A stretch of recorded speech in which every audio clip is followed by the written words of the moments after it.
momento empiezo. Ahora sí, buenas tardes. Como ya había dicho, el día de hoy vamos a empezar con esta nuestra segunda clase, que es la introducción a la cibercriminología, en la cual vamos a estar tratando conceptos básicos con respecto a lo que es el ciberespacio. Lo que vamos a ver el día de hoy, vamos a empezar por un pequeño y corto entremés, que es lo que es la criminología en general. Vamos a ver un poco de historia y vamos a analizar algunas de las teorías más comunes que existen en la criminología. Esto con el fin de que nos demos un pequeño primer acercamiento a lo que en verdad trata la criminología y por ende la cibercriminología y podamos eh, aterrizar un poco, ya que normalmente en estos conceptos existen ciertas diferenciaciones o ciertos matices que tenemos que comparar cuando hablamos de criminología y criminalística, por ejemplo. Posteriormente vamos a hablar acerca de la cibercriminología.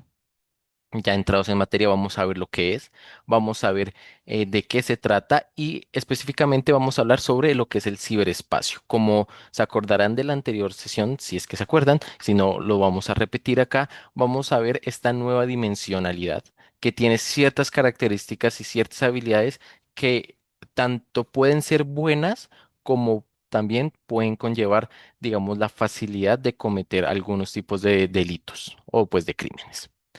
También vamos a hablar de los conceptos generales del ciberespacio. En esta sección va a ser un poco más amena para las personas que están interesadas en la cibercriminología, ya que vamos a dar unos conceptos básicos acerca de lo que es el ciberespacio, de cómo se maneja, de qué factores hay que tener en cuenta y qué, digamos, palabras claves ya en el ámbito del ciber tenemos que tener muy presentes a la hora de analizar cualquier caso o de evaluar cualquier situación.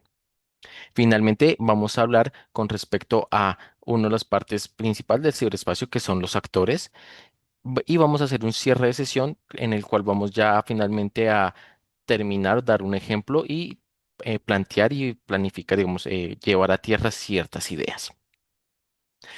Para empezar, entonces voy a cerrar la cámara para que nos enfoquemos más en lo que es la presentación y empecemos muy bien por lo que es la criminalística. Empezamos entendiendo que esta es una rama de estudio que es interdisciplinar, es decir, no nos vamos a enfocar solo en un área de estudio como podría ser las ciencias exactas, como podría ser, digamos, por ejemplo, las matemáticas o la física o el derecho de por sí, sino que vamos a utilizar diferentes situaciones de interés y de estudio para poder armar lo que es una situación o para poder analizar una situación. Esta ciencia, como lo dije anteriormente, integra diferentes áreas como lo puede ser la sociología, la psicología, la antropología, ¿sí? Para poder dar una razón, para poder responder una respuesta, perdón, para poder responder una pregunta, la cual sería, ¿por qué es que las personas delinquen? También mencionar que esta ciencia es empírica, pero que se basa en la observación, se basa en el análisis y la confrontación de datos. Es decir, no vamos a llegar a un punto o no vamos a analizar una situación meramente desde lo que está, desde lo que vemos, sino lo que nosotros vamos a llegar a hacer en la criminología es a partir de información, a partir de sucesos repetitivos. Al confrontar estos datos, al confrontar esta información, vamos a poder llegar a un resultado, a una respuesta a dicha pregunta. Un ejemplo de esto es la afirmación que normalmente, digamos, algunas personas suelen hacer y es que la pobreza produce el delito. ¿Esto qué es? Nosotros lo podríamos analizar desde diferentes formas, pero desde la criminología, nosotros lo que vamos a hacer es averiguar si esta consigna es cierta. Vamos a analizar datos, vamos a comparar. ¿Qué comparamos? Información. Comparamos que si es verdad que si podemos correlacionar que la existencia de pocos recursos, la inaccesibilidad a ciertos tipos de culturalización o de socialización generan que el individuo tenga o pueda eh, llevar y hacer más delitos que personas que no lo tienen. Esto es lo que nosotros nos basamos en la criminología, que a partir de datos, a partir de información correlacionada y estudiada, nosotros vamos a generar una respuesta a dicha pregunta. ¿Por qué la gente delinque? Muy bien. Continuando con este aspecto, nosotros lo que vamos a ver es que la criminología estudia o se enfoca principalmente en analizar a través de esta información tanto el delito como la persona que lo realiza y la víctima de dicho delito, de dicho crimen. Esto con el fin, el criminólogo tiene el fin de poder generar un control o de establecer las normas para generar un control. En este aspecto, la criminología puede estar comparada en tres niveles, donde el primero es el teórico, como dije anteriormente, nosotros nos basamos en datos para generar una suposición, una hipótesis, para corroborar esta hipótesis, el empírico, en donde también vamos a hacer un poquito de utilización de ciertas herramientas y de ciertas ideas para generar esta comprensión, y el aplicativo, que es lo que nos va a llevar y que es la idea de cualquier tipo de estudio, a poder establecer, digamos, ciertos patrones y ciertas métricas que van a poder permitir, digamos, en algunos casos, por ejemplo, establecer, digamos, nuevas normas, nuevos estatutos. Aquí quiero hacer una pequeña diferenciación entre lo que es la criminología y la criminalística. En pocas palabras, lo más fácil de entender es que el criminalista estudia el cómo y el criminólogo estudia el por qué. ¿El por qué de qué? El porqué del delito, el porqué del crimen. ¿Vale? El criminalista solo se va a enfocar en un delito, en un solo en delito, es decir, va a estudiar cómo pasó un delito, cuáles fueron los antecedentes, cómo se perpetró. En cambio, el criminólogo va a estudiar todo lo más allá de ese crimen. Va a estudiar el fenómeno, qué fue lo que conllevó a hacer esa situación, qué factores habían involucrados para que se llevara ese acto, es decir, el por qué. No voy a hacer tanto hincapié en esta comparativa, pero es importante que la tengamos en cuenta para podernos afianzar mejor en las bases de lo que vamos a estudiar. Si alguien tiene alguna pregunta, puede realizarla en cualquier momento. Puede interrumpir, puede levantar la mano y yo con gusto lo voy a escuchar. Ahora sí, pasemos un poco más a hablar con respecto a la breve historia de la criminología. ¿De dónde nace? ¿Por qué se crea?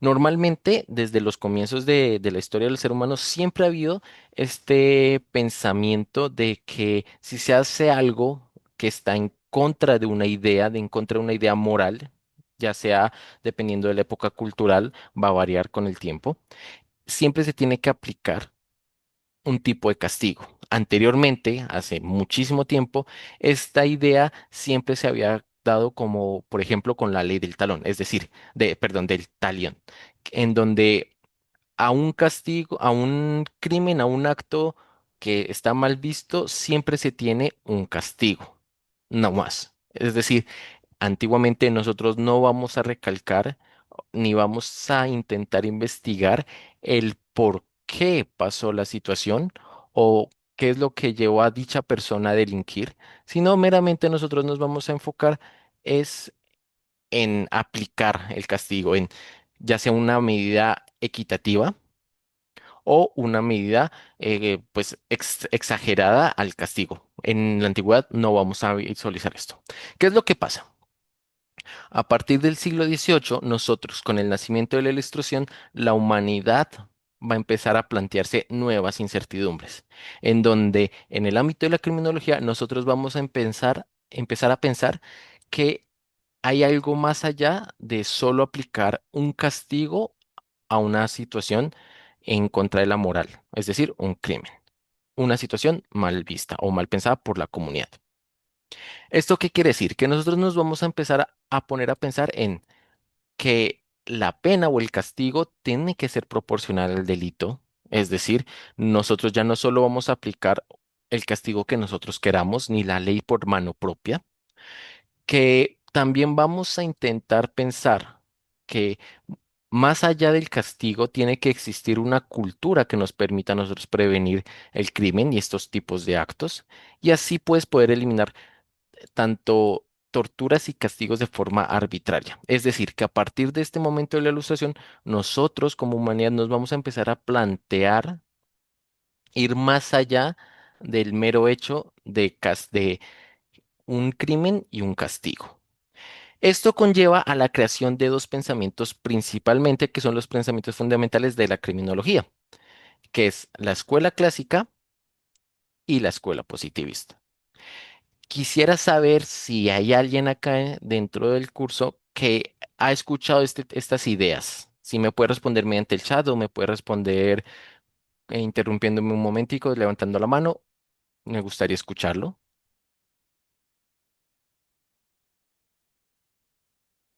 Vale, no importa, lo vamos a explicar acá. Estos términos, que son digamos, las dos principales ramas de la criminología, vamos a ver lo que es la primero, la escuela clásica, que es la principal, que es la que nace a partir de este proceso de la ilustración, donde los principales aspectos que vamos a ver son que se trata ya el hecho de delinquir no como un acto generado, digamos, por la posesión demoníaca o por la influencia de entes malignos, sino que vamos a entender que el que comete el crimen tiene la libertad para decidir entre hacerlo o no. Es decir, que existe una racionalidad. El que delinque sabe que está delinquiendo y sabe que puede, tiene la libertad para hacerlo o no hacerlo. Esto también nos va a conllevar que la escuela clásica va a pensar en esto que les mencionaba anteriormente, la proporcionalidad de la pena y también, ya que existe esta racionalidad, la idea de que se puede hacer un proceso de prevención y disuasión, lo que actualmente se entiende como una cultura, ¿sí? Para evitar este tipo de hechos. También tenemos otros caracteres que definen, pero principalmente lo que vamos a ver en la escuela clásica es este proceso de humanización tanto del delito como del castigo, que es decir, que normalmente nosotros no vamos a ver en esta forma de pensamiento al delincuente como un actor que actúa sin pensamiento y que por ende el castigo que él tiene que recibir no tiene que tener aplicado ningún tipo de humanidad, sino que tiene que sufrir porque hizo algo malo. En esta escuela ya no lo vamos a ver así, sino vamos a empezar a analizar más a fondo el por qué. Luego pasamos al siguiente tramo, que es la escuela positivista. En estos dos tipos de escuela vamos a entender una diferenciación completamente separada entre los demás, y es que en la positiva vamos a ver que nosotros ya vamos a ver desde una forma más científica de analizar más concienzudamente, no tan humanísticamente, lo que es tanto el crimen como como el castigo. Aquí ya vamos a ver y vamos a utilizar herramientas y datos para poder estudiar al delincuente, para poder entender por qué delinquió, pero siempre, siempre, más allá de la escuela clásica que lo ve más humanísticamente, lo vamos a ver desde los datos. Vamos a ver las razones y vamos a estudiar esas razones desde una forma cuantitativa. ¿Para qué? Para llegar a dos cosas principalmente, la clasificación del criminal y la causalidad del delito. Es decir, en la escuela positivista nos vamos a llevar más por la razón para poder determinar de una forma específica, de una forma exacta, cómo nosotros tenemos que evaluar el crimen que es una persona y por ende generar un castigo acorde a esta idea. Quiero hacer un pequeño hincapié porque ahora vamos a ver unas teorías modernas. ¿Qué son estas teorías modernas? Son unas teorías ya creadas un poco más adelante, después de la ilustración, donde se involucran otros factores. Y tenemos que entender que todas estas teorías, estas escuelas, no es que vayan separadas una de las otras. Algunas combinan ciertos factores, ¿sí? Otras, hay unas ya al final, unas más modernas que tienen en cuenta muchísimos factores que las otras teorías tienen en cuenta en común, por lo cual tenemos que entender que estas teorías, nosotros, desde el lado de la criminología, lo utilizamos para poder abarcar todos los casos posibles que se encuentran a la hora de realizar un crimen, ya que Con el tiempo vamos a entender que el analizar uno de estos casos puede conllevar muchísimos matices y muchísimos aspectos. ¿Ok? Vamos a empezar con los dos principales, bueno, con los dos primeros, que es la teoría de la anomia, en donde la anomia quiere decir es que en la vida del ser humano existe un estado o un lugar donde los objetivos que nosotros tenemos, ¿sí? O sea, nuestras metas en la vida, van a estar desequilibrados con la forma como lo alcanzamos. Quiero que se pongan a pensar un momento y analicen en qué momento ustedes han querido obtener algo. Sobre todo más cuando uno es pequeño. Uno quiere obtener algo y no tiene los métodos para alcanzarlo.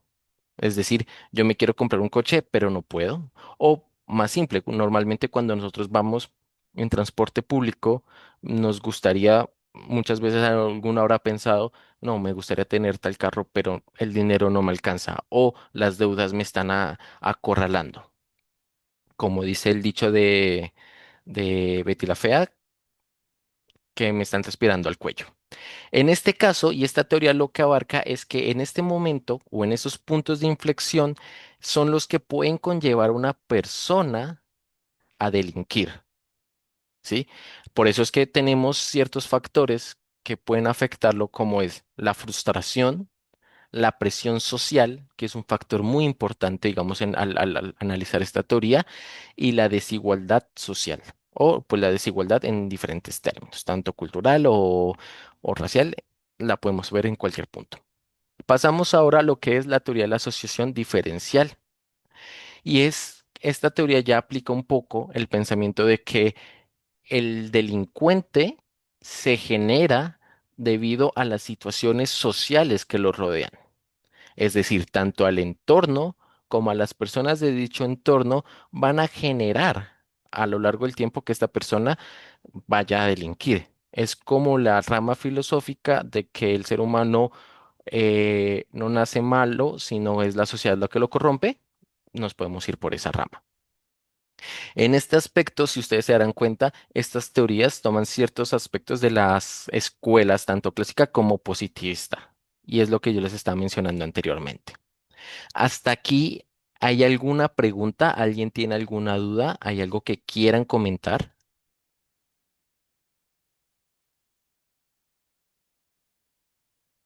Perdón. Doctor.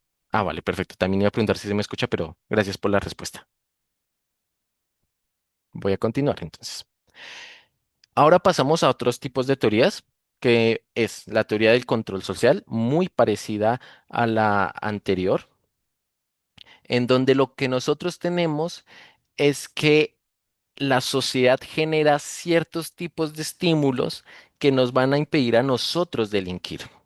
Esto va muy correlacionado a donde fuere, haz lo que vieres. Normalmente el individuo, y en esta teoría es lo que se aplica, es que la sociedad ha generado ciertos patrones, ya sea como, por así decirlo, la familia, también lo mencionamos, las creencias que tenga, la formación que tenga la persona, va a influir en que ésta no sea capaz de delinquir. La pérdida de estos factores aumentan el riesgo, según esta teoría, de que las personas delincan. Posteriormente tenemos la teoría del etiquetado. Y es que vamos a ver que a lo largo de la historia, enfoquémonos un poco más en el crimen, no tanto en el delito, hay ciertas actividades que suelen ser mal vistas, que suelen ser penadas por la sociedad, en cambio hay otras que con el tiempo dejan de ser mal vistas o moralmente mal vistas. Esto es lo que nos dice la teoría del etiquetamiento. Existe que más allá del acto cometido, o sea, más allá de la acción, lo que la sociedad piense, ¿sí? Se plantea como la idea de que esta persona esté delinquiendo o está haciendo un crimen. Entonces, aquí lo que nosotros vamos a tener con mayor importancia es el proceso social que existe para etiquetar y estigmatizar al generador de dicha acción. Posteriormente, la teoría también equipara y es que la persona que está haciendo esta acción va a interiorizar el hecho de que le digan criminal y lo va a aceptar. Y lo acepta y va a continuar. delinquiendo, aunque se sepa que socialmente está mal. Esto va muy ligado como a la teoría de los colados. Obviamente, conservando las distancias entre la comparación, la persona puede estar haciendo una acción que esté mal, pero al, digamos, socialmente ser etiquetada en algunos casos como, bueno, no pasa nada, o bueno, ya esto, la persona puede seguir delinquiendo, interiorizar que aunque sabe que está delinquiendo y continuar en esta actividad. Por último, vamos a ver otras dos teorías que son la teoría del conflicto, que esta ya es una teoría más a nivel socioeconómico, en donde vamos a ver que el hecho de delinquir y el hecho de cometer actos criminales está influenciado por el nivel tanto social, económico, cultural que exista. Y que además de eso, los tipos, las diferentes clases sociales han generado y han estructurado la normativa para que se pueda castigar más a otros grupos sociales que a diferencia de otros. Aquí, si ustedes quieren analizarlo y quieren entenderlo de una forma fácil, es como ver o como pensar que la ley no afecta a los ricos. Entonces, si viéramos un caso, digamos, de usurpación de bienes económicos o, bueno, digamos, de personas que están en estas grandes esferas de la sociedad y se les encuentra corrupción y lo único que hacen es, por así decirlo, pagar o tienen ciertos abogados que les disminuyen la pena o que los sacan de la cárcel, en comparación de personas de normal que por robar algo pequeño ya les cae una pena muy fuerte. Esta teoría abarca ese pensamiento en donde la ley no es neutral, ¿sí? Y va a beneficiar más a los grupos que tengan mejor accesibilidad económica. Ya pueden ir pensando por dónde va este tipo de teoría. Finalmente tenemos las teorías de las actividades rutinarias. ¿Esto qué quiere decir o qué es lo que nos explica? Que el hecho de delinquir, la acción de cometer un delito, va muy vinculada a tres factores o a tres elementos clave que son cotidianamente repetitivos. El primero, necesitamos, como lo decimos aquí, un delincuente motivado, es decir, necesitamos una persona que mentalmente tenga la idea de delinquir y esté preparado en cualquier momento, algo que puede pasar muy completamente. Y los dos factores más importantes, es decir, un objetivo adecuado. Este objetivo adecuado viene de las oportunidades que ofrece una vida cotidiana, es decir, la repetición de las actividades genera en el ser humano una desinhibición por mantener cierto grado de seguridad en todo momento. Estas son las oportunidades que van a permitir hacer la acción de delinquir. Y finalmente, tenemos la ausencia de un guardián eficaz, que es lo que tenemos acá representado en nuestro policía que está dormido. ¿Esto qué es lo que implica? Que el delincuente y que si estos tres factores se presentan, evidentemente va a surgir una acción criminal, una acción que va a dañar o va a perjudicar a otra persona. Y esta teoría se basa en dos partes principales, es decir, la cotidianidad y la desinhibición que esta genera y también el hecho de que nosotros vamos a estar en una sociedad que va a permitir mucho que estos tres factores se reúnan constantemente. Muy bien. Aquí terminamos las teorías del conflicto, las teorías principales de la criminalidad y ahora que vamos a empezar a hablar de la criminología y los diferentes casos, quiero que a lo largo de las sesiones, más adelante vamos a empezar a ver ciertos eh, perdón, ciertas acciones que ocurren en el ciberespacio. Quiero que ustedes intenten mover, digamos, sobre todo cuando hablemos de los crímenes, el hecho de que estos crímenes ocurran con algunas de estas teorías.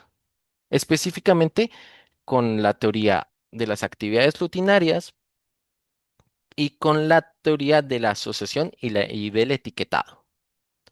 Muy bien, antes de continuar con la siguiente frase, con la siguiente etapa, ¿alguien tiene alguna duda, alguna inquietud?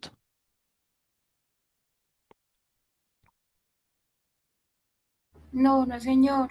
Perfecto. Entonces, ahora sí vamos a terminar esta pequeña sección que quizás para algunos que ya vienen, digamos, de esta rama sea un poco recorderis, para otros quizás sea nuevo, y es, como les mencioné antes de hablar de las diferentes teorías, en general lo que nosotros vamos a ver es que existen ciertos parámetros que siempre vamos a evaluar a la hora de ver el por qué se hace una acción, que es lo que estábamos entendiendo, que es la criminología, el por qué, no el cómo, es muy importante.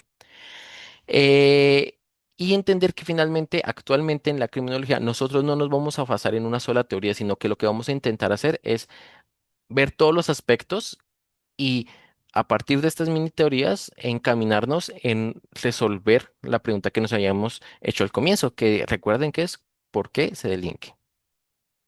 Finalmente, quiero hacer un pequeño paréntesis para hacerles una pequeña diferenciación entre el delito y el crimen. Si ya leyeron esta parte o si alguien sabe, ¿me podría dar su explicación de la diferencia entre delito y crimen?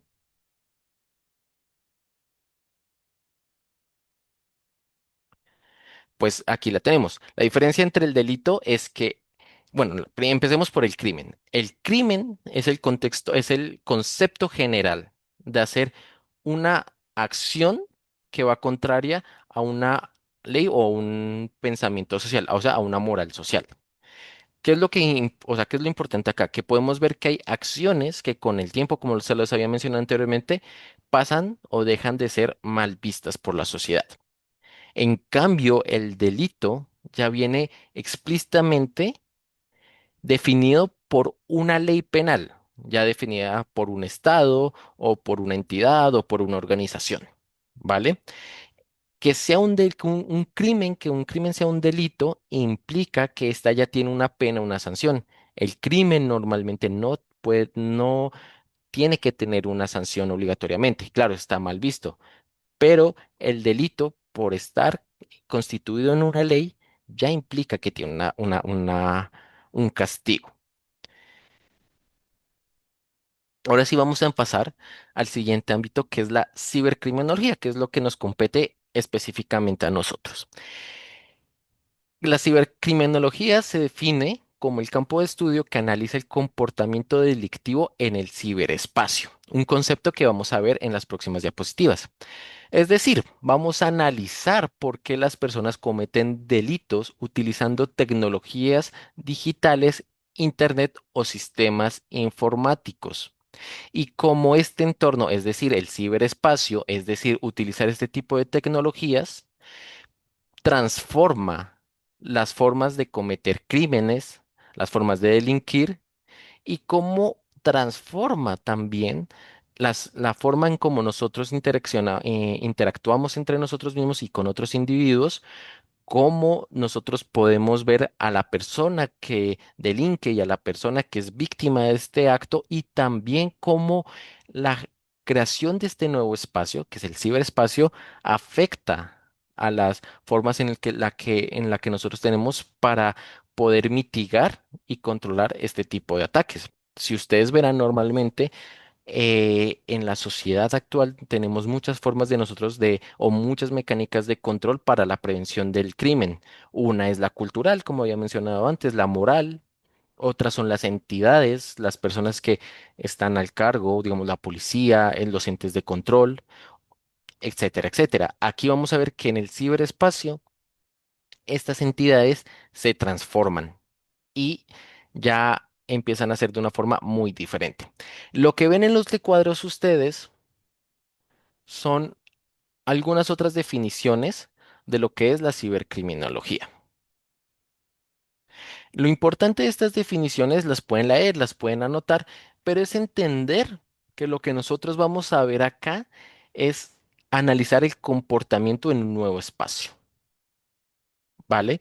Vamos a ver cómo ese espacio transforma, que ya lo había mencionado, y cómo existen ciertas características de este espacio, que entre esas están en esta definición, que es la última definición, la que ven en esta definición, y es que nosotros evaluamos otras perspectivas, ya que el ciberespacio es un entorno globalizado. Lo vamos a ver lo vamos a ver en las próximas diapositivas, entonces no me adelanto.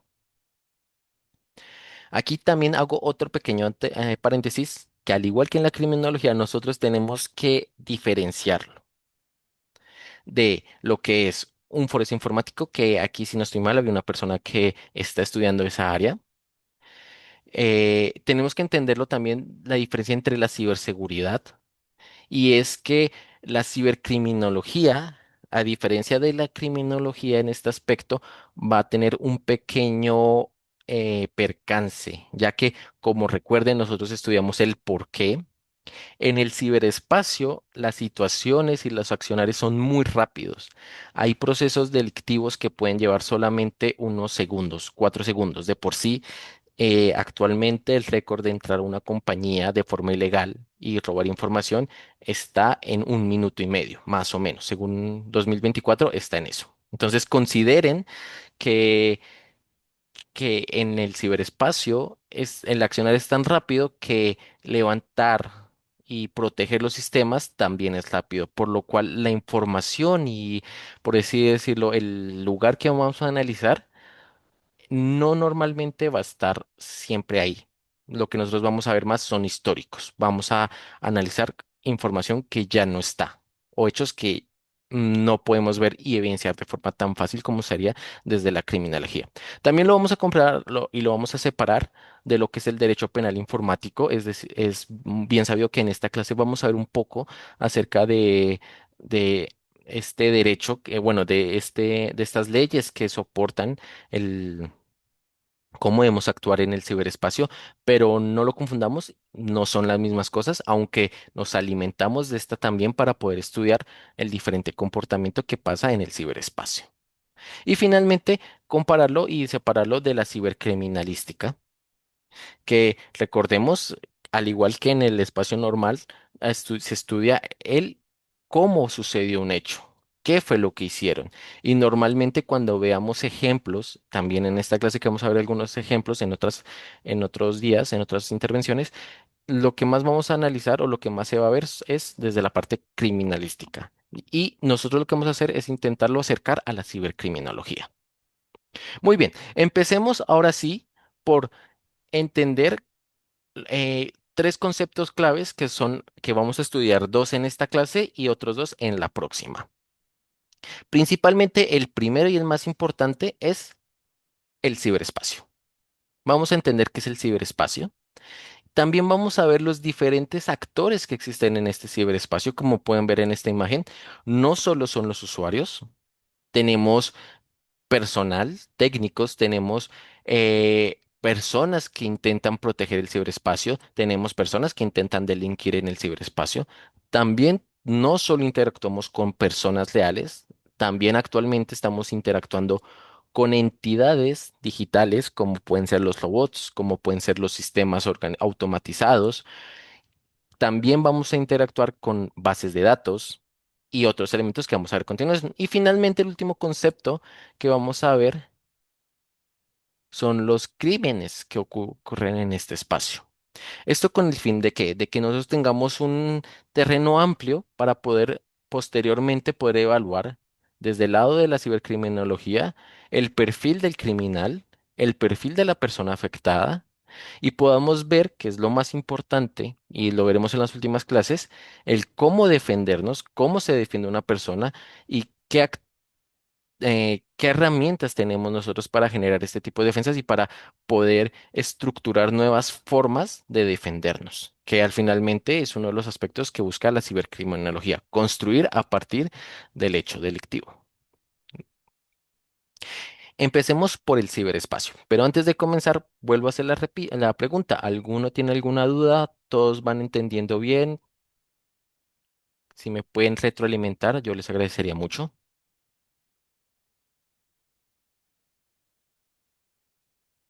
Perfecto. Muchas gracias, Esteban.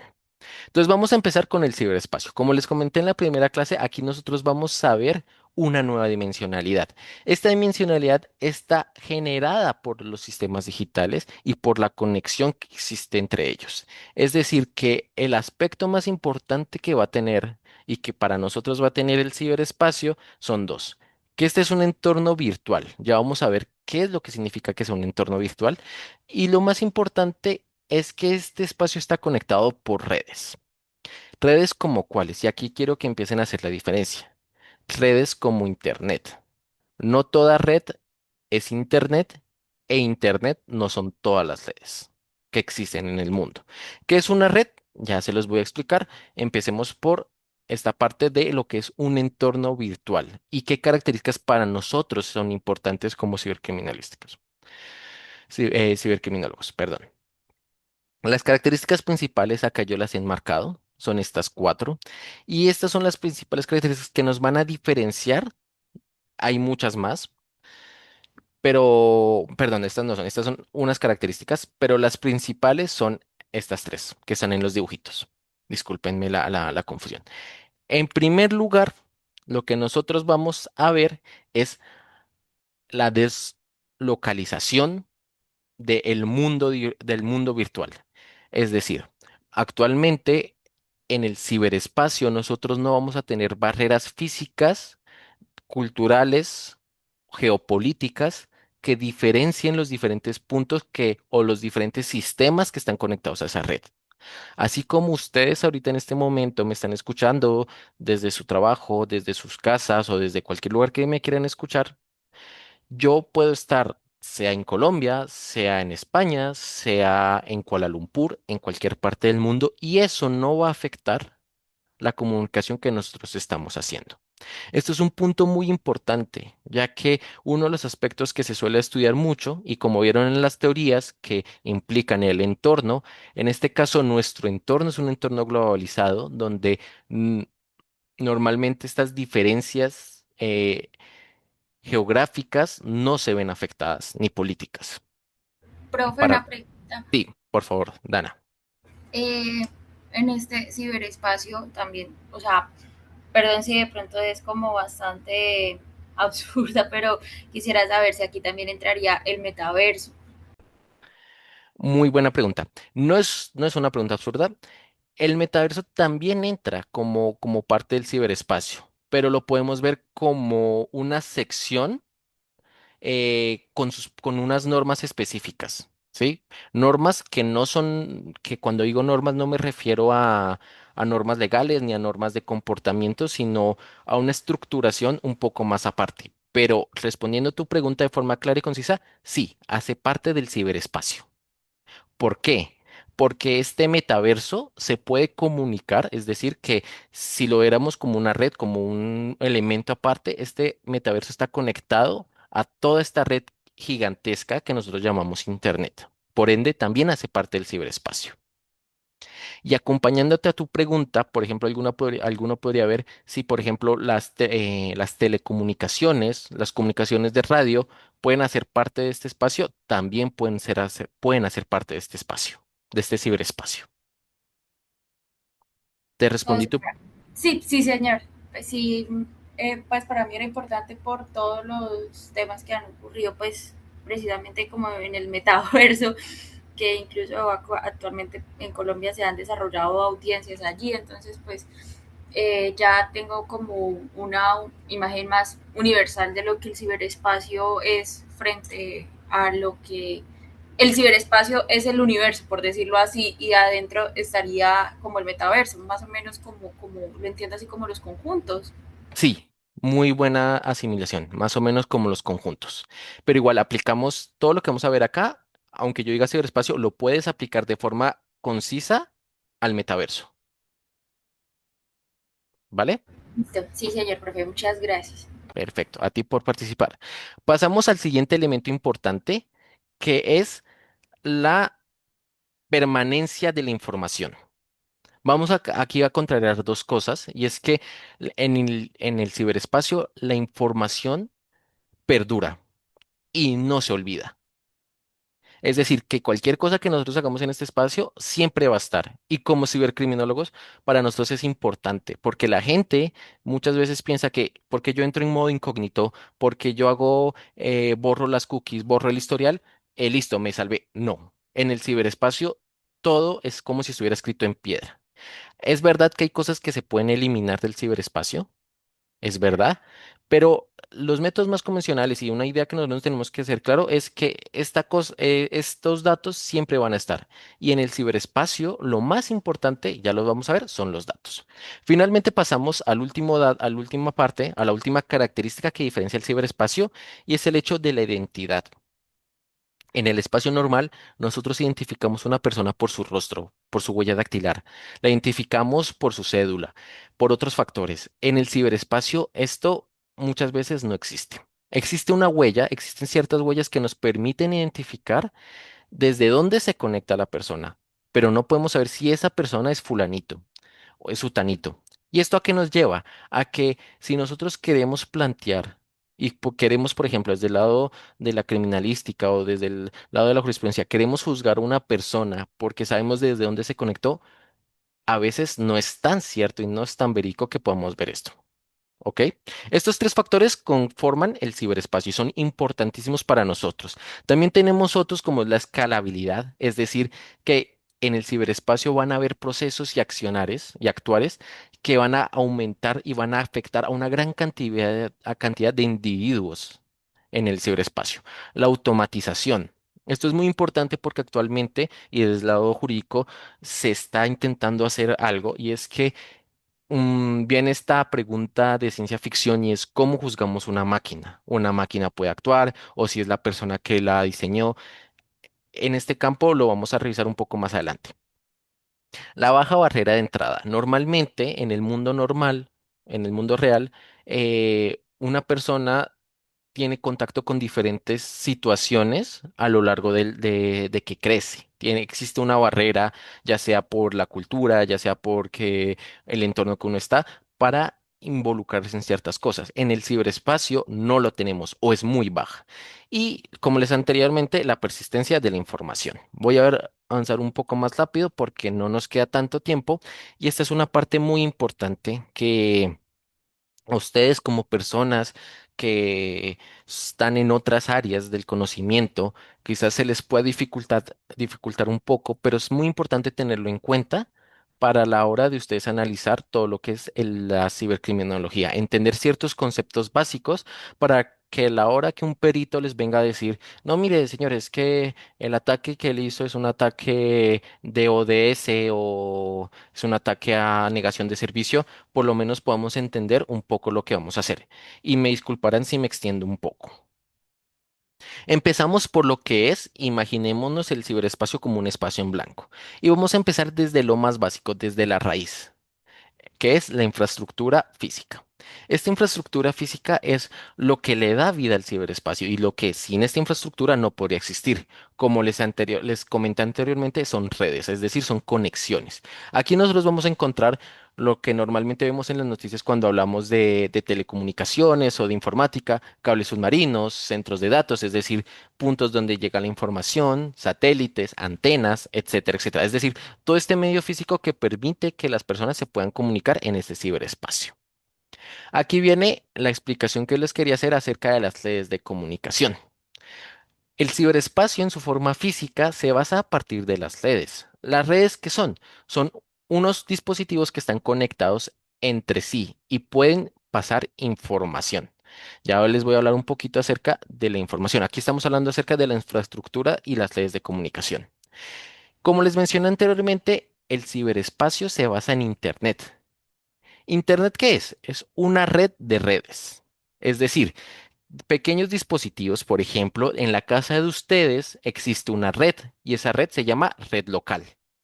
Esa red está, por así decirlo, un poco aislada de las demás desde el router de sus computadores que ustedes pagan de las compañías telefónicas. Todo lo que va de ese router hacia su casa es una red. Y esa red y se conecta a través del router a través de otras redes hasta generar lo que es Internet. Entonces, lo que yo les mencionaba, si alguna vez ustedes les dicen que es un ataque de red, tienen que pensarlo bien porque no solamente estamos hablando de Internet, sino podemos estar hablando de la red de una empresa, que son los sistemas que normalmente suelen ser atacados y pueden ser criminalmente atacados, o una persona, o la red pública de un centro comercial. También desde las redes de comunicación tenemos lo que son los dispositivos, y es que estas redes de comunicación dependen de los dispositivos. que son elementos físicos o también pueden ser virtuales, actualmente también pueden ser virtuales, donde los cuales están conectados a la red. Aquí hablamos de lo que son los celulares, los servidores, los routers, todos estos dispositivos que en algún momento se pueden conectar a Internet. De estos dispositivos hablamos ahora de los sistemas informáticos, que son elementos que van dentro del dispositivo. Es decir, ustedes tienen su computador y el computador tiene una gran cantidad, es un sistema informático o es un dispositivo que tiene ciertos sistemas informáticos dentro de él y que van a funcionar. Que es, bueno, que se basa o que se sustenta un sistema informático en tres cosas. El hardware, que es lo físico, es decir, el computador en sí, el software, que son los programas, el Windows, el Zoom por el que estamos hablando actualmente, y lo que nos va a importar a nosotros como cibercriminólogos son los datos. En el ciberespacio, lo fundamental son los datos. Los datos va a ser cualquier cosa, pero lo fundamental son los datos. ¿Alguna pregunta hasta este momento? No, no, señor. Perfecto. También vamos a hablar, esto es para que lo tengan en cuenta, los protocolos de comunicación. ¿Qué son los protocolos de comunicación? En Internet, cuando nosotros enviamos un mensaje, cuando vemos un video, cuando recibimos un correo, no lo hacemos, o se realiza usando diferentes protocolos. Un protocolo son las reglas que van a permitir enviar información de un lugar al otro. Y vamos a ver que algunos de los crímenes que se ocurren en Internet utilizan estos protocolos y romper estos protocolos para poder acceder a los datos, es decir, a la información. Finalmente vamos a hablar de lo que es la web y las aplicaciones. ¿Qué es la web? A diferencia de Internet, Internet no es lo mismo que la web. La web son las páginas que nosotros, en pocas palabras, ¿no? Las páginas que nosotros visitamos y que como pueden ver en la presentación, se pueden acceder desde el navegador. No confundan el navegador con Internet. Lo que ustedes usan como Edge, Chrome, Firefox, etcétera, etcétera, son los navegadores. Si ustedes se dan cuenta, en Zoom, nosotros estamos conectados a Internet, pero no es un navegador. ¿Por qué? Porque lo único que hace Zoom es crear una sesión para nosotros. La web sí son navegadores, es decir, son herramientas que nos permiten movernos a través de Internet de forma fácil. Y las aplicaciones son programas, es decir, acuérdense, es software que hace uso de Internet. Un ejemplo sencillo, Zoom es una aplicación que hace uso de Internet para que nos podamos comunicar. Edge, Chrome, el explorador de sus celulares, es un navegador, es una web, ¿vale? Cuando nosotros entramos a la web de la Santo Tomás, por eso es que se llama web, porque es un servicio, es una página a la cual nosotros podemos acceder. Con toda esta estructura clara, y espero que la tengan clara, no se la tienen que aprender, no es que vaya a salir un examen, no es que esto, pero es importante que si nosotros queremos ver el ciberespacio, entendamos de dónde viene, entendamos por lo menos los conceptos principales. Y ahora vamos a ver, ¿se acuerdan que yo les comenté que uno de los problemas del ciberespacio es la identidad? Pues vamos a ver un poco cómo se hace para ver la identidad en Internet, para saber quién es quién. No sé si alguna vez ustedes se han preguntado cómo hace el Internet para, digamos, yo enviarle un mensaje de WhatsApp a tal persona y que esa persona lo reciba. O cómo hace YouTube para saber que el video que yo quiero que reproduzca se reproduzca en mi pantalla. Vamos a ver un poco de eso. Lo principal que tenemos que ver entre la identidad y las entidades más grandes que existen en el Internet es la relación cliente-servidor. El cliente siempre va a ser el que va a necesitar un servicio. En este caso, por ejemplo, si hablamos de Zoom, somos todos nosotros, somos clientes. Y el servidor normalmente va a ser un computador, por eso es que les digo que uno de los aspectos o uno de los personajes, actores del ciberespacio son los servidores, son las computadoras, el cual nos va a dar a nosotros la información.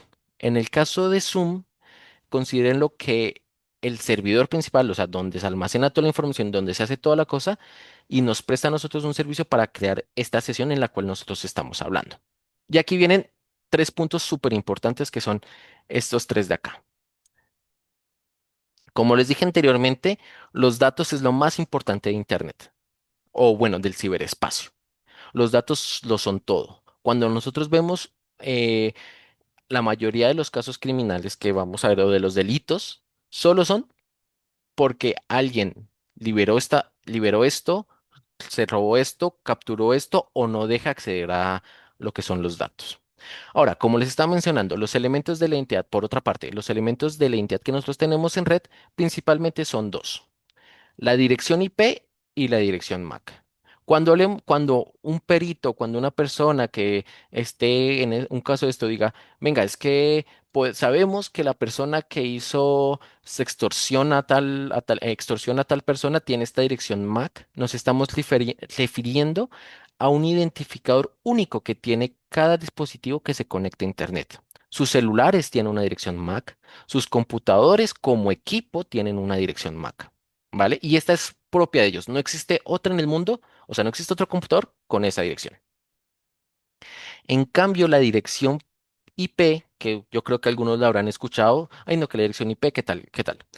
Es también un método de identificación, pero lo que pasa es que los equipos y las redes pueden tener la misma IP.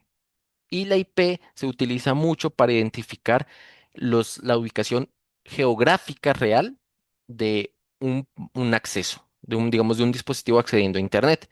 Todos ustedes tienen IP en su computador, pero ustedes pueden tener varias direcciones IP y yo puedo cambiar la dirección IP de un computador. Esto se hace mediante ciertos métodos que también les voy a comentar un poco. Entonces, ¿la dirección IP sirve para identificar a una persona, a un individuo? Sí y no. Podremos llegar a identificar de dónde viene, porque existen IPs para diferentes lugares del mundo. Pero, y también existen IPs para redes pequeñas como la local, como la que les estaba comentando anteriormente, y IPs muy grandes para conectarme con todo el mundo, de por sí. Por ejemplo, un dato. Google, la dirección IP es la 8.8.8.8. Súper sencilla, pero es la dirección de Google.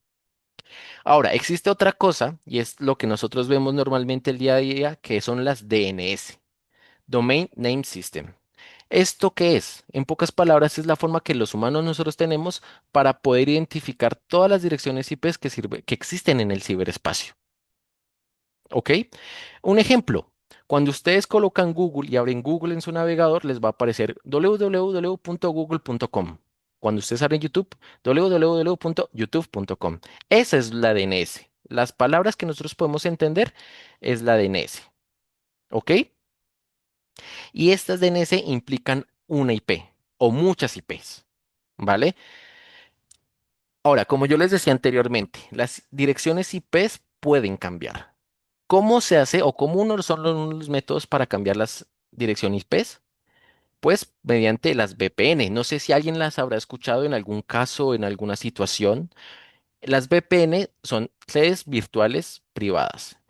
Y como lo digo acá, son herramientas que ocultan y modifican la dirección IP. Y ustedes se preguntarán, bueno, profesor, doctor, ¿por qué esto de que no sirve a mí? ¿Para qué si yo voy a estudiar casos de cibercriminología? Los mayores casos y la mayoría, digamos, de casos que existen en Internet, siempre el agresor usa una VPN para ocultar su dirección. Es verdad que actualmente hay formas de ver y de quitar esta VPN para ver de dónde viene la dirección, pero una de las herramientas más fáciles es esto.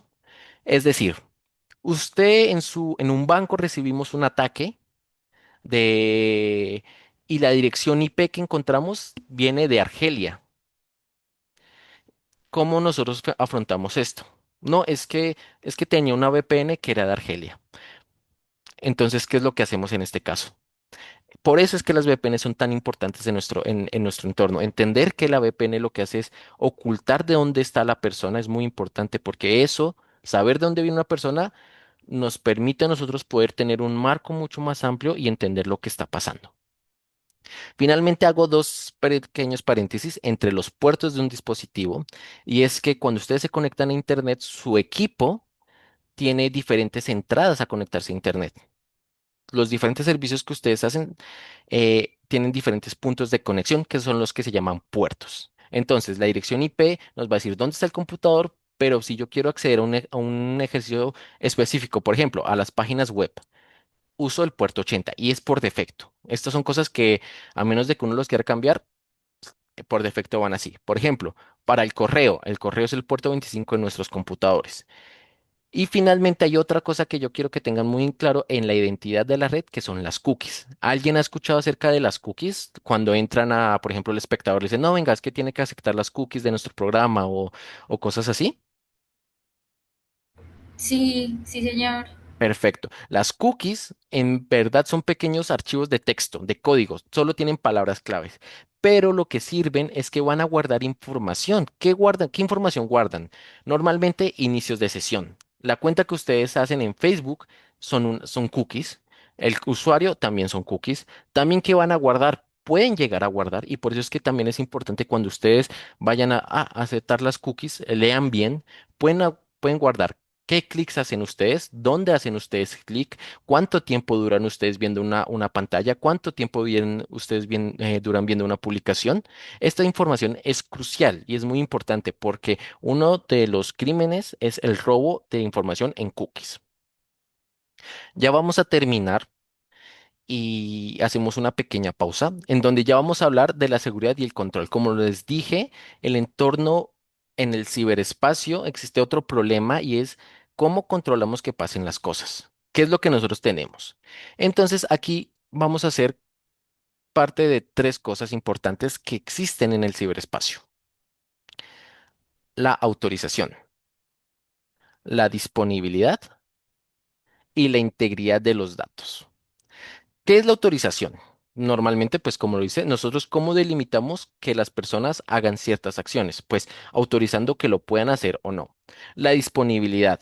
Esto es uno de los temas que en ataques y en crímenes más se da. Que los servicios, que si yo accedo a una página web, siempre esté activa. No sé si ustedes cuando ven, por ejemplo, que los que tengan Bancolombia, no, es que se cayó la red. Estos suelen ser ataques hacia la disponibilidad.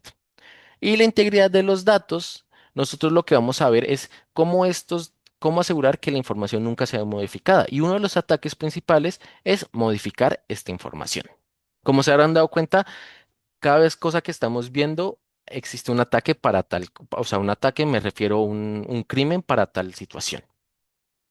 Bueno, ¿cómo nosotros nos protegemos? Desde un ámbito normal, desde un ámbito preventivo, existe el cifrado. El cifrado solamente es convertir la información o los datos que nosotros enviamos en algo que si una persona lo ve, no lo puede entender. Así de normal, así como cuando en el colegio nosotros hacíamos códigos secretos entre los amigos, exactamente lo mismo. Y la autenticación. No lo confundan con la autorización. La autorización es dar permiso. La autenticación es verificar que esa persona es tal.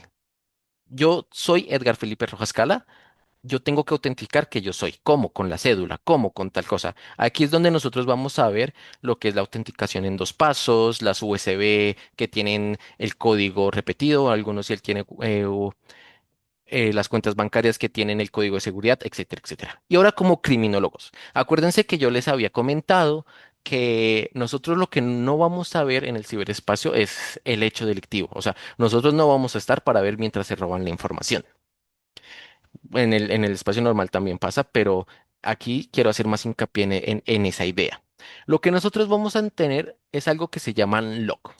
Cuando un perito, cuando un caso les venga y les diga, mire, yo tengo los logs de los ataques que me hicieron, ustedes ya van a poder entender que los logs son textos, son archivos que tienen registros, algunos de forma automática, algunos de forma manual, pero lo que tienen es un registro de las acciones que pasan, es decir, de que se conectaron de tal lugar, a la hora que se conectaron, qué fue lo que pasó.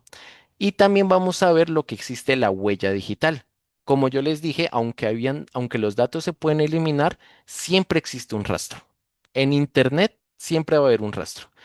¿Esto qué es lo que incluye? Lo que yo les mencionaba, la IP, la actividad de las redes que se pueden guardar en los logs y los dispositivos usados, que también es información que se puede guardar en un log. Así pues, como cibercriminólogos que somos, lo que nosotros vamos es analizar estos factores para poder entender lo que pasó en un crimen.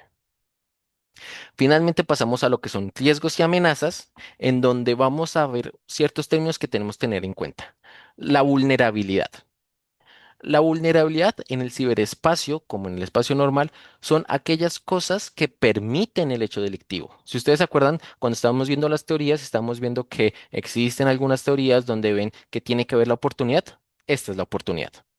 ¿Qué puede ser? Una contraseña débil. Un software, que acordémonos que el software es un programa que no tiene actualización, que no tiene supervisión, etcétera, etcétera. Una mala configuración de los sistemas, de las redes, etcétera, etcétera, o puertos expuestos. Esto es muy común y muchos ataques se basan en esto, que los vamos a ver después. Los ataques informáticos. Los ataques informáticos son acciones que buscan dañar ya sea un sistema o una forma de información. Aquí lo que nosotros tenemos, lo que suele ser es el phishing, que lo vamos a ver lo vamos a ver posteriormente, se los voy a explicar. En esta clase no es necesario que lo entiendan. El hacking también lo vamos a ver y otros tipos de ataques. También los vamos a ver, no se preocupen, ahorita no se los explico por condiciones de tiempo. También vamos a tener algo súper importante y que en la criminología nosotros lo vamos a tener muy en cuenta, es la ingeniería social. En el ciberespacio como en el espacio normal, muchos de los ataques, y aquí mucho más, se perpetran o se ejecutan analizando primero al individuo, primero a quién lo vamos a realizar. Y aquí yo me estoy refiriendo, y perdónenme si se sienten un poco apartados de crímenes como son el abuso infantil o otros de este estilo, los derechos de autor, pero también vienen relacionados un poco con esta parte. La ingeniería social en el ciberespacio es completamente importante. Así pues, cuando uno publica en Instagram una foto, cuando uno publica un estado en X o cosas por ese estilo, lo que nosotros vamos a estar haciendo es permitiendo que alguien malintencionado pueda hacer ingeniería social sobre nosotros. También vamos a ver el malware, que el malware es solamente un programa, es decir, un software que tiene un fin malicioso, es decir, que su única función es o dejar puertos expuestos, o dañar un sistema, o negar la accesibilidad a los datos, etcétera, etcétera. También vamos a ver otra cosa que son los vectores de ataque y lo vamos a entender un poquito más cuando analicemos el perfil del atacante. Es cómo estas personas hacen para entender a una persona y enviar esta información, que en el ciberespacio no es tanto como entender a la persona, sino lanzarla y esperar que alguien caiga en las diferentes formas de accionar o de generar un ataque en el ciberespacio. Finalmente vamos a entender la diferencia entre riesgo y amenaza. Esto para las personas que quieran, digamos, enfocarse en delitos para empresas es muy importante. ¿Por qué? Porque lo que nosotros vamos a ver es que, sobre todo las personas que protegen el ciberespacio, o sea, decir, la ciberseguridad, van a entender y las empresas van a entender algo muy diferente entre riesgo y amenaza. La amenaza es algo que puede pasar y algo o sea, que algo que causa un efecto. El riesgo es la probabilidad que ocurra. Entonces, en el ciberespacio, el riesgo siempre va a existir, aunque coloque un montón de seguridad. Aunque yo coloque la seguridad del Pentágono, el riesgo existe. Y muchas compañías se protegen en la existencia de este riesgo, ¿vale? Y muy poco en la amenaza. ¿Por qué? Porque la amenaza suele pasar, o sea, se suele proteger cuando ya pasó o cuando pasa, ¿vale? Por último, vamos a ver qué son los actores o los actores del ciberespacio. Tenemos varios actores. Como se les mencioné anteriormente, tenemos a los individuos, personas común y corriente como ustedes y yo, que pueden ser tanto personas que tienen la intención de hacer un mal en el ciberespacio. Ay, perdón, no había visto. Esteban, por favor, puedes hablar.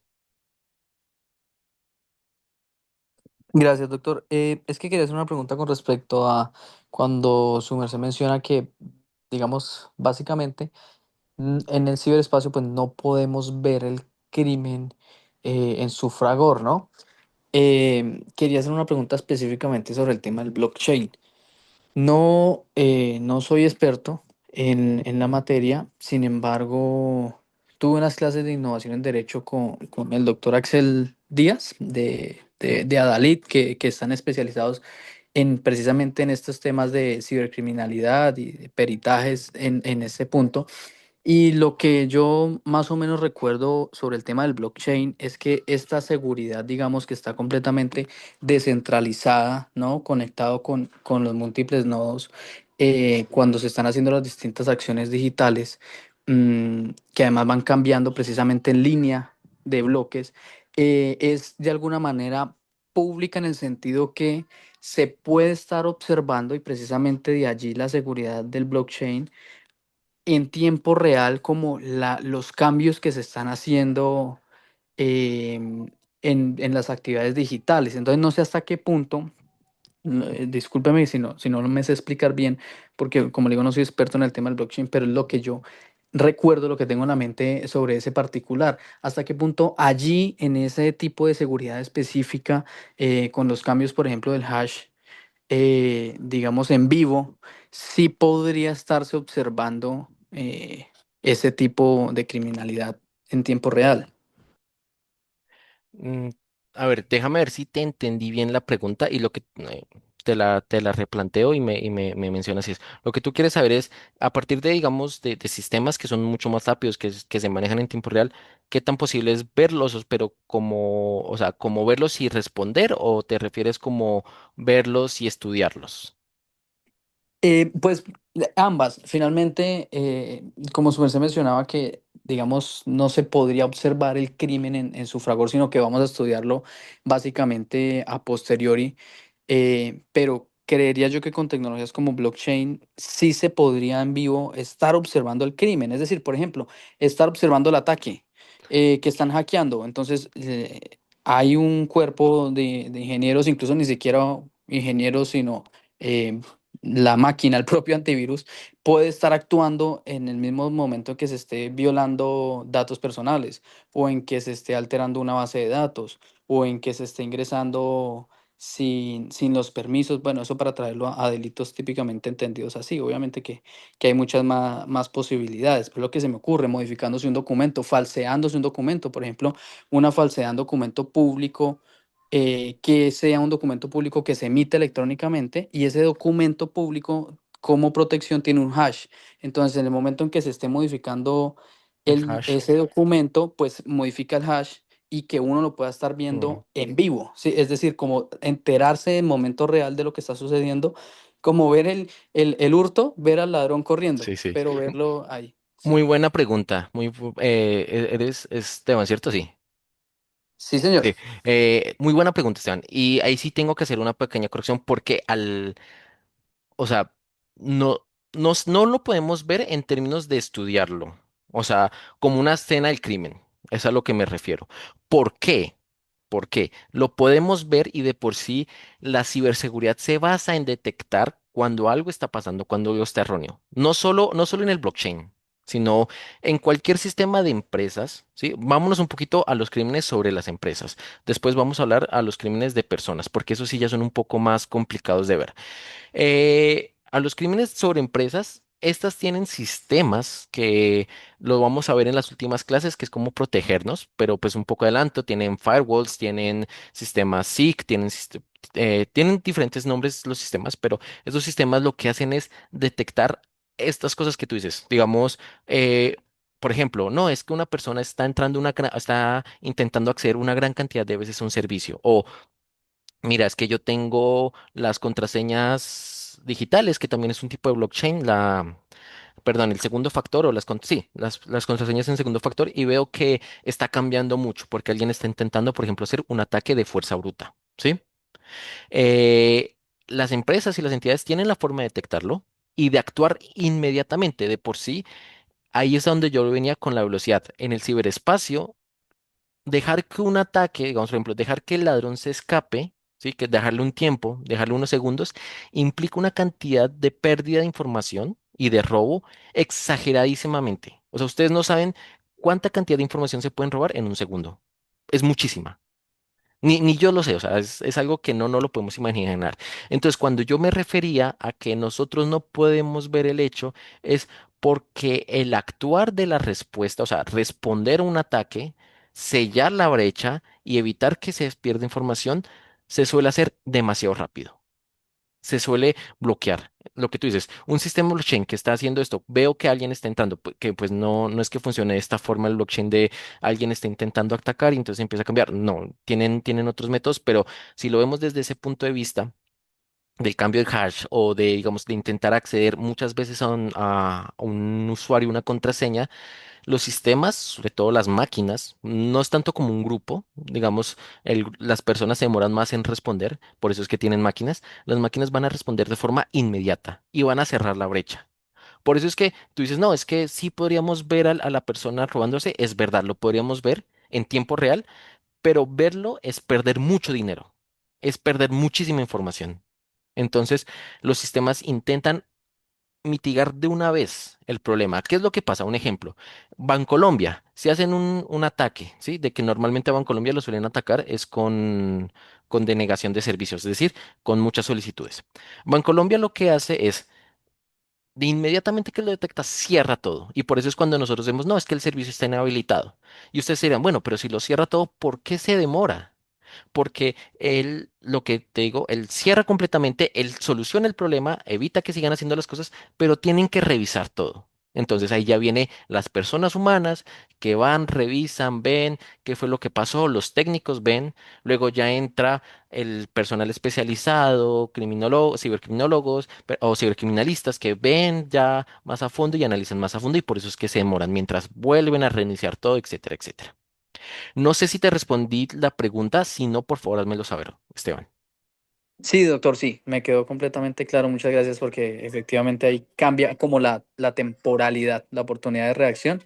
Entonces es muy Exacto. interesante el tema. Listo, perfecto. Exacto. Entonces, concluyendo rápido, en términos de que se reaccione, de que se corrija, de que confrontemos y solucionemos el problema, es rapidísimo. O sea, tiene que ser rápido. Y es lo que se busca, ser rápido. Que nosotros podamos verlo y como ver y analizarlo y decir, venga, es que esta persona se está robando esta plata, entonces yo voy a intentar acceder y buscar la IP para ver dónde está y si es una persona de tal lugar, ya sé por qué está atacando. Ejemplo, un ataque, por ejemplo, ruso. No, venga, es que están atacando rusos. Bueno, tiene ciertas razones. Después ahondamos en ese tema. Eso es lo que tenemos que analizar, ¿vale? Sí, señor. Eh, ok. Estaba con los actores. También tenemos sistemas automatizados. Y ahí va lo que yo les decía anteriormente, que es en qué momento nosotros desde la cibercriminología podemos analizar a un sistema automatizado. ¿Analizamos al robot o analizamos a quien lo programa? Es decir, al usuario. Bueno, a los creadores. También tenemos actores técnicos, es decir, la infraestructura. ¿Y por qué es en actores? Porque normalmente uno de los ataques es atacar a los técnicos, no solo al usuario, ¿vale?